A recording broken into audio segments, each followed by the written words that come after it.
తెలంగాణ ముఖ్యమంత్రి రేవంత్ రెడ్డి ఢిల్లీ పర్యటన ఇప్పుడు తెలంగాణలో చర్చనీయాంశంగా అయితే మారింది. ఆయన ఢిల్లీ పర్యటనకి కారణం అక్కడ లాబియింగ్ చేస్తున్నారు అంటూ ఒక వర్గం చెప్తుంటే, మరొక వర్గం మాత్రం కల్వకుంట్ల కుటుంబాన్ని అరెస్ట్ చేయించేందుకే ఆయన ఢిల్లీ పర్యటనకి వెళ్ళారు. ఢిల్లీలో ఆయన కేసీఆర్ కుటుంబాన్ని అరెస్ట్ చేసేలాగా ప్రణాళికలు సిద్ధం చేస్తున్నారు అంటూ కొన్ని వార్తలు వస్తున్న నేపథ్యంలో ఈ రెండిట్లో అసలు ఏది వాస్తవం అనేది మనం విశ్లేషణ చేసుకుందాం. ప్రస్తుతం మనతో పాటు ఉన్నారు ప్రముఖ రాజకీయ విశ్లేషకులు, ప్రముఖ సీనియర్ జర్నలిస్ట్ సిఎస్ రావు గారు. సార్తో మాట్లాడు. సార్ నమస్తే. సార్ నమస్తే. రేవంత్ రెడ్డి ఢిల్లీ పర్యటన తీవ్ర చర్చనీయాంశంగా అయితే మారింది.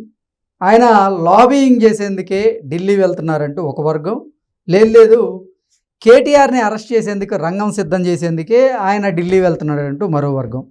అసలు రేవంత్ రెడ్డి ఢిల్లీ పర్యటనకు కారణం ఏంటంటే ఏం చెప్తారు? ఇప్పుడు ఢిల్లీ పర్యటన అనగానే తెలుగు రాష్ట్రాలు ఎవరు వెళ్ళినా కానీ ఒకటేమో అఫీషియల్ వర్షన్, రెండేమో అనఫిషియల్గా వచ్చేటువంటి న్యూస్. అఫీషియల్ వర్షన్ కన్నా అనఫిషియల్ వర్షన్కే ఎక్కువగా ప్రాచుర్యం ఉంది. కారణం ఏంటంటే దాని నేపథ్యం కూడా ఉంది కాబట్టి. ఇప్పుడు రేవంత్ రెడ్డి గారు ఢిల్లీ వెళ్తున్నారు. అఫీషియల్గా ఏంటి, ఓంప్రకాష్ బిల్డా లోక్సభ స్పీకరు వాళ్ళ ఇంట్లో వివాహానికి వెళ్తూ ఉన్నారు. ఇది అఫీషియల్గా అనౌన్స్మెంట్. కానీ రేవంత్ రెడ్డి గారు ఢిల్లీ వెళ్తున్నారంటే డబ్బు సంచులు, డబ్బుతో సంబంధించినటువంటి మూటలు తీసుకెళ్తున్నారు అనేది తరచూ బీఆర్ఎస్ పార్టీ చేసేటువంటి ఆరోపణ. మొన్నటిదాకా మహారాష్ట్ర ఎన్నికల్లో డబ్బులు ఇవ్వడానికి హెలికాప్టర్లో వెళ్తున్నారు, హెలికాప్టర్లో డబ్బులు తీసుకెళ్తున్నారు అని చెప్పి ప్రచారం చేశారు ఆయన మీద. అంతకుముందు అక్కడ కూడా హర్యానాలో జరిగినప్పుడు కూడా అదే చేశారు. హర్యానాకి, కాశ్మీర్కి జరిగిన ఎన్నికల్లో కూడా ఈయన ఇక్కడి నుంచి పంపిస్తున్నాడు, మొత్తం హైదరాబాద్, తెలంగాణ నుంచి మొత్తం మూటలు జరుపుతున్నాడు, జార్ఖండ్కను, మహారాష్ట్రకి, ఇట్లా రకరకాల ప్రచారం చేశారు. ఎప్పుడు ఢిల్లీ వెళ్ళినా హెలికాప్టర్ నిండుగా బస్తాలు వేసుకొని పోతున్నాడు తెలంగాణ అనేది కల్వకుంట్ల ఫ్యామిలీ చేస్తున్నటువంటి ఆరోపణలు. సరే, వాళ్ళు చేస్తున్నటువంటి ఆరోపణలు ఇదంతా ఒక ఎత్తు అయితే, ఇప్పుడు ఎక్కడ ఓటమి జరిగినా, మహారాష్ట్రలో ఓటమి జరిగినా కాంగ్రెస్ పార్టీది, లేదు హర్యానాలో ఓటమి జరిగినా దానికి కారణం రేవంత్ రెడ్డి పరిపాలన, రేవంత్ రెడ్డి ప్రభుత్వం. ఇదే బీఆర్ఎస్ పార్టీ వాళ్ళు చెప్పేది. అంటే ఇప్పుడు మహారాష్ట్రలో కాంగ్రెస్ పార్టీ అధికారాన్ని ఫామ్ చేయకుండా ఉండడానికి కారణం రేవంత్ రెడ్డి అంటే అదే కదా కేటీఆర్ గారు చెప్తుంది. ఇప్పుడు మాజీ మంత్రి కేటీఆర్ గారు ఏం చెప్తున్నారు, నిన్న సాయంత్రం నుంచి అదే చెప్తున్నారు. మైక్ కనపడితే చాలు, మహారాష్ట్రలో కాంగ్రెస్ పార్టీ ఓడిపోవడానికి రేవంత్ రెడ్డి పరిపాలన, ఇక్కడ ఇచ్చినటువంటి హామీలను అమలు చేయలేదు, అందుకే అక్కడ ప్రజలు కర్రు కాసి వార్త పెట్టారు, రేపు రాబోయేది మళ్ళీ బీఆర్ఎస్ పార్టీ తెలంగాణలో, ఇదే చెబుతున్నారు. సరే, తప్పులేదు. ఆ విధంగా ప్రచారం చేశారు కాబట్టి ఓడిపోయారు, రేవంత్ రెడ్డి అక్కడ పోయి ప్రచారం చేశారు కాబట్టి ఓడిపోయారు అని చెప్పి నేను ప్రచారం చేస్తున్నాను. అసలు బీజేపీ ప్రభుత్వం అధికారంలోకి వస్తే బీఆర్ఎస్ పార్టీకి సంతోషం ఎందుకు? అసలు సింపుల్ లాజిక్. హర్యానాలో బీజేపీ వచ్చింది, హర్యానాలో బీజేపీ వచ్చినందుకు సంబరాలు చేసుకుంటున్నారు ఇక్కడ బీఆర్ఎస్ పార్టీ వాళ్ళు. అలాగే మహారాష్ట్రలో బీజేపీ వస్తే సంబరాలు చేసుకుంటున్నారు. అంటే దాని అర్థం ఏంది? రేవంత్ రెడ్డి గారు చెప్పినట్టు వాళ్ళు బీజేపీతో టైఅప్ అయి ఉన్నారు బీఆర్ఎస్ పార్టీ వాళ్ళు. రేవంత్ రెడ్డి గారు చెప్పారు కదా, బీఆర్ఎస్ పార్టీ బీజేపీలో విలీనం కాబోతుంది, కేసీఆర్కి గవర్నర్ పదవి ఇస్తారు, కేటీఆర్కి కేంద్ర మంత్రి పదవి ఇచ్చే అవకాశం ఉంది, కవితకి రాజ్యసభ ఇచ్చే అవకాశం ఉందని చెప్పి పదవులు కూడా పంచారుగా ఆయన ఒకనొక సమయంలో. ఆ పార్టీ విలీనం కాబోతుంది బీఆర్ఎస్ పార్టీ బీజేపీలో అని చెప్పి చెప్పారుగా. ప్లస్ ఆ మొత్తం ఆ కమిట్మెంట్, ఆ సెటిల్మెంట్ అయిపోయింది, కవితకి అందుకే బెయిల్ వచ్చింది కూడా అన్నారు. సరే, దాని మీద సుప్రీంకోర్టు ఏదో ప్రశ్నించింది, అది తర్వాత సంగతి.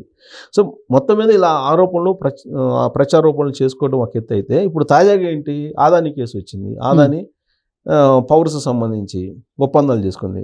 తమాషా ఏంటంటే, మీరు గమనించారో లేదు, ఆదాని పవర్ ఒప్పందాలు చేసుకున్నన్నీ కూడా బీజేపీయేతర రాష్ట్రాలతో. విచిత్రమైన పరిణామం ఇది. అవును, బీజేపీయేతర ప్రభుత్వాలు ఎక్కడున్నాయో ఆ రాష్ట్రాలతోటి ఒప్పందాలు చేసుకున్నాయి. సో అక్కడ బీజేపీ, ఇక్కడ తెలంగాణలో కూడా గ్రీన్ ఎనర్జీ ఒప్పందాలు చేసుకున్నాయి ఆదానితోటి. దానికి సిఎస్ఆర్ ఫండ్ కింద స్కిల్ యూనివర్సిటీ ఒకటి పెడుతున్నారు, దానికి ఏదో 100 కోట్లు ఏమో ఆయన విరాళం ప్రకటించారు. సో దాంతో ఇప్పుడు రేవంత్ రెడ్డి గారు చాలా ముందు చూపుతోటి ఆయన ఆలోచించేసి, దీనివల్ల ప్రకంపనలు వస్తున్నాయి, సిఎస్ఆర్ ఫండ్ దానికి 100 కోట్లు రావడం వెనుక ఈ ఒప్పందాలు ఉన్నాయి అనేటువంటి ప్రచారం చేస్తున్నారు, బోడిగుండికి మోకాలకి ముడిపెట్టే ప్రయత్నం విపక్షాలు చేస్తున్నటువంటి క్రమంలో చాలా హుందాగా ఆయన ఒక ప్రకటన చేశారు ఢిల్లీ వెళ్ళి. ఏం చేశారంటే, మీ 100 కోట్లు మాకు వద్దు, మీ 100 కోట్లు మాకు అవసరం లేదు, మీరు మళ్ళీ వెనక్కి తీసేసుకోండి, మాకు ట్రాన్స్ఫర్ చేయదు, అసలు ఇవ్వలేదు, మాకు ట్రాన్స్ఫర్ చేయొద్దు, మీరు ప్రకటించినట్టు 100 కోట్లు మీ మీద ఆరోపణలు ఉన్నాయి కాబట్టి మాకు అవసరం లేదు అని చెప్పి ప్రకటించారు. దాంతో ఇప్పుడు విపక్షాల నోళ్లు మూతపడాలి, లేదంటే మళ్ళీ ఇంకో కోణంలో తీసుకొస్తారు. చూసారా, మేము బయట పెట్టబట్టే ఏదో అయినటువంటి నిర్ణయం తీసుకున్నారు, బట్ తెర వెనుకైతే మూటలు వెళ్ళిపోయినాయి అని చెప్పి చెప్పినా మనం ఆశ్చర్యపో అసలు ఆ విధమైన ఆరోపణలు చేసిన. సో ఢిల్లీ వెళ్తేనే ఇన్ని ఆరోపణలు. మరి కవిత జైల్లో ఉన్నప్పుడు వీళ్ళు ఎన్నిసార్లు వెళ్ళారు ఢిల్లీ? పోనీ ఇప్పుడు లైసెన్సింగ్ చేయటం అనేది ఫెడరల్ వ్యవస్థలో మామూలే అండి. రాష్ట్ర ప్రభుత్వం కేంద్ర ప్రభుత్వం మధ్యలో అధికారం పంచుకోవడం, పరస్పరం అధికారానికి సంబంధించినటువంటి లావాదేవీలు కానీ ఈ పరస్పర అవగాహన ఉండటం కానీ ఫెడరల్ వ్యవస్థలో ముఖ్యం. ఏ రాష్ట్ర ప్రభుత్వం ఉన్నా, ఏ కేంద్ర ప్రభుత్వం ఉన్నా కానీ. ఇప్పుడు ఈ తెలంగాణలో ముఖ్యమంత్రి కాంగ్రెస్ పార్టీ ముఖ్యమంత్రి ఉన్నారు కాబట్టి, బీజేపీ కేంద్రంలో ఉంది కాబట్టి నువ్వు పోయి కలవకూడదు అనేది వీళ్ళు చెబుతున్నారు. కలవకపోతే రాష్ట్ర ప్రయోజనాలు ఎలా నెరవేరుతాయి? లాస్ట్ టైం కలిసినప్పుడు నరేంద్ర మోడీ గారే అన్నారు, ఏ రాష్ట్ర ముఖ్యమంత్రి కూడా బీజేపీ ఇతర రాష్ట్ర ముఖ్యమంత్రులు వచ్చేసి మా రాష్ట్రానికి ఇది కావాలని అడగలేదు, మీకు ఏం కావాలో అడగండి మేము ఇస్తామని చెప్పారు. అది ఫెడరల్ స్ఫూర్తి. అది రాజకీయాలు అభివృద్ధికి ముడిపెట్టకూడదండి, ప్రభుత్వాలకి పార్టీలకు ముడిపెట్టకూడదు. ఇప్పుడు ప్రధానమంత్రి నరేంద్ర మోడీ గారు వస్తే ఆ ప్రోగ్రాంకి ముఖ్యమంత్రి హోదాలో వెళ్ళాలా వద్దా రేవంత్ రెడ్డి గారు? ఇప్పుడు కేసీఆర్ గారి లాగా దూరంగా ఉండాలా? కేసీఆర్ గారిలో దూరంగా ఉంటే తెలంగాణ నష్టపోయింది కదా. ఇప్పుడు 2023 ముందు దాదాపు 1.5 సంవత్సరం పాటు నరేంద్ర మోడీ గారు ఆ తెలంగాణ వచ్చినప్పుడల్లా ఈయన జ్వరం వచ్చేది. కేసీఆర్ గారికి జ్వరం వచ్చింది, అనారోగ్యం అని చెప్పి తలసాని శ్రీనివాస్ యాదవ్ గారిని పంపించేవాళ్ళు ప్రోటోకాల్ ప్రకారం. మరి ఆయన కూడా పంపించకూడదు నువ్వు? ప్రోటోకాల్ ఉంది కాబట్టి కదా నువ్వు పంపించింది. మరి ముఖ్యమంత్రి హోదాలో ఆయన వెళ్తున్నాడు. అంతకుముందు 2014 నుంచి 2021 దాకా నరేంద్ర మోడీ గారిని మరి ఎందుకు ఆకాశానికి ఎత్తేసి ఆయనతోటి కలిసి తిరిగాం? ఇక్కడ టీఆర్ఎస్ ప్రభుత్వం కదా, అక్కడ బీజేపీ కదా, మరి ఎందుకు వీళ్ళిద్దరూ ఒకే వేదిక మీద పరస్పరం ప్రశంసించుకున్నారు కేసీఆర్ గారు నరేంద్ర మోడీ గారు? అప్పుడేమో ప్రభుత్వాలు పార్టీలతో సంబంధం లేదు. రేవంత్ రెడ్డి గారు కాబట్టి ఇప్పుడు పార్టీ కోణం నుంచి చూడాలి. అంటే అధికారంలో ఉన్నప్పుడు ఒక వాయిస్, ప్రతిపక్షంలో ఉన్నప్పుడు ఇంకొక వాయిస్. ఇప్పుడు రేవంత్ రెడ్డి గారు ఢిల్లీ వెళ్ళారండి. ఢిల్లీ వెళ్ళి సపోజ్ కేంద్ర మంత్రులను ఎవరికైనా కలవచ్చు, ఆయన లేదు ప్రధానమంత్రిని కలుస్తారు. ప్రధానమంత్రిని కలిస్తే తప్పేంటి? ఒక ముఖ్యమంత్రి పోయి ప్రధానమంత్రిని కలిస్తే బీజేపీలో చేరుతున్నాడు రేవంత్ రెడ్డి అని చెప్పి ప్రచారం చేస్తారు. ఇక్కడ ఆయన చేసేది అదే కదా. అవును, పెద్దన్న అన్నాడు. పెద్దన్నే కదా అందరికీ. నరేంద్ర మోడీ గారు అన్ని రాష్ట్రాలకు సంబంధించి పెద్దన్నే.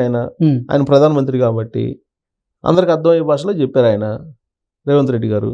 సో పెద్దన్న అన్నారు కాబట్టి నువ్వు బీజేపీలో చేరుతున్నారని చెప్పి. ఇంకొకటి ఏంటంటే కాంగ్రెస్ పార్టీలో ఈయనకి అపాయింట్మెంట్ ఇవ్వట్లేదు రాహుల్ గాంధీ అని చెప్పి ఇంకో ప్రచారాన్ని మొదలుపెట్టారు.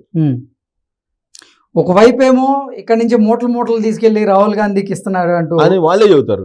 ఇంకో వైపు ఏమో అసలు రేవంత్ రెడ్డికి రాహుల్ గాంధీ ఇంతవరకు అపాయింట్మెంట్ ఇవ్వలేదు అంటూ వాళ్ళే చెప్పి దేని నమ్మాలి? అదే వాళ్ళే చెప్పాలి. ఆ కామెంట్లు వైరుధ్యంగా చేసేటువంటి వాళ్ళే చెప్పాలి. ఇప్పుడు ఒక అర్థవంతమైనటువంటి కామెంట్లు, అర్థవంతమైన ఆరోపణలు చేస్తే దాన్ని మనం విశ్లేషణ చేయొచ్చు. నిజమే కదా, దాంట్లో నిజం ఉండొచ్చు కదా అని చెప్పి అనుకోవచ్చు. మొన్న ఏదో కామెంట్ చేశాడు, అది విశ్వసనీయంగా ఉన్నట్టు అనిపించింది. దాంట్లో నిజం ఎంత అబద్ధం ఎంత అనేది రేవంత్ రెడ్డి గారు చెప్పాలి. వాళ్ళ బామర్దికి ఆ ఫార్మా కంపెనీ ఇవ్వడానికి ఆయన ఏదో చేశాడు అనేది ఒకటి, ఇంకొక అమౌంట్ ఏదో రిలీజ్ చేశారు, అది విరుద్ధం చట్టానికి అని చెప్పి పోయి నేను ఢిల్లీలో ఏదో కంప్లైంట్ చేశారు కేటీఆర్ గారు అని అన్నారు. దాంట్లో ఏదన్నా ఉంటే ఉండొచ్చు, దానికి రిప్లై ఇవ్వాల్సిందే రేవంత్ రెడ్డి గారు. అలాంటి అర్థవంతమైనటువంటి ఆలోచింపదగినటువంటి ఆరోపణలు చేస్తే ప్రజలు విశ్వసిస్తారు.